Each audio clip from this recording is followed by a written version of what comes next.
Huzurabad MLA పాడి కౌశిక్ రెడ్డి అంటుండు assembly సమావేశాలు జరగబోతా ఉన్నాయి కదా, సో ఎవరు రండనో అసెంబ్లీ ఆ సమావేశాల్లో తేల్చుకుందాం, హరీష్ రావు సిద్ధంగా ఉన్నాడు అని అంటారు. మీరు సిద్ధంగా ఉన్నారా? మరి ఆయన ఏంది రండి తెలుసుకుందామని చెప్పడానికి అసెంబ్లీ పెట్టిందే మేము, 8వ తారీఖుకి అనౌన్స్ చేసిందే మేము. మీరు రండి తెలుసుకుందాం ఏంది, ఎట్లా రావాల్సిందే.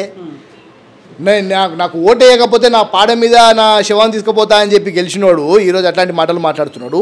ఇదే కాంగ్రెస్లో వండుకుంటూ ఈ కాంగ్రెస్లో అన్నీ అనుభవించిపోయినోడు ఈరోజు అక్కడికి పోయి పెద్ద పెద్ద మాటలు మాట్లాడుతున్నాడు.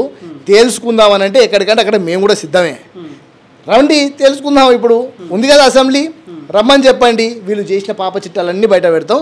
పాడి కౌశిక్ రెడ్డిని కూడా తొందరనే పాడ మీద పడుకోబెట్టే రోజులు దగ్గర పడతాయి. సో కవిత 12వ తారీఖు ధర్నా చౌక్ దగ్గర దీక్ష చేస్తూ ఉంది. అసెంబ్లీలో జ్యోతిరావు పులే విగ్రహం పెట్టాలంట. సో 10 సంవత్సరాల కాలం పాటు వాళ్ళ అధికారంలో వాళ్ళకి పెట్టడానికి వాళ్ళ వల్ల కాలేదా, కాంగ్రెస్ పార్టీ పెట్టాలని డిమాండ్ చేస్తూ ఉన్నది.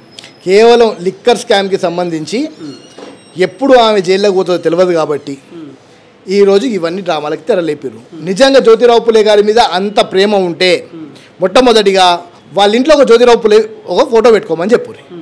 వాళ్ళ ఇంట్లో మాత్రం జ్యోతిరావు పులే ఫోటో ఉండదు, అంబేద్కర్ ఫోటో ఉండదు, కానీ అసెంబ్లీలో మాత్రం వాళ్ళ ఫోటోలు కావాలంట.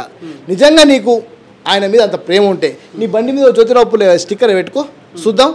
పెట్టుకోరు. వీళ్ళంతా మనువాదులు, వీళ్ళంతా చాలా క్లియర్గా కేవలము రాజకీయం, బాబాసాహెబ్ అంబేద్కర్ పేరు చెప్పుకొని, పులే గారి పేరు చెప్పుకొని రాజకీయాల్లో కాలయాపన చేసే నాయకులు వీళ్ళంతా.